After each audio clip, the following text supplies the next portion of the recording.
Me Manisha Randhe as a न्यूमरॉलॉजिस्ट म्हणून काम करते.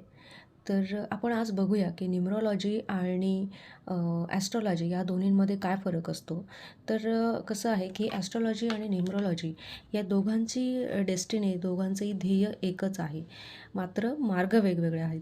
तर ॲस्ट्रॉलॉजीमध्ये जो अभ्यास असतो किंवा ज्या गोष्टी ॲनालिसिस करायच्या आहेत त्या खूप व्हास्ट असतात आणि वेगवेगळ्या गोष्टी असतात. जसं दिशा असेल, त्यानंतर तुमच्या ग्रहांची दशा असेल, कुठल्या तिथीला तुमचा जन्म झाला, कुठे झाला, त्यानंतर कुठले प्लॅनेट्स तुमच्याशी अलाईन आहेत, नाही आहेत, ह्या खूप गोष्टी तुमच्याशी रिलेटेड असतात.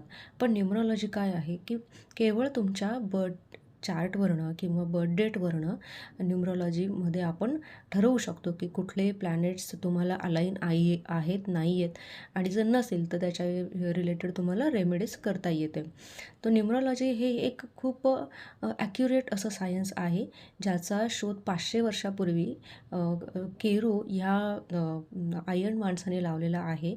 आणि ह्याने काय केलं की खूप वेगवेगळ्या पद्धतीवरती, म्हणजे वेस्टर्न असेल, त्यानंतर चायनीज आणि वेदिक ह्या तिन्ही पद्धतींवरती खूप रिसर्च केला आणि जगापुढे लोशो ग्रीड असेल किंवा बर्थ चार्ट कसा ॲनालिसिस करायचा आणि त्याच्या वेगवेगळ्या रेमेडीज काय आहेत ह्या आणलेल्या आहेत.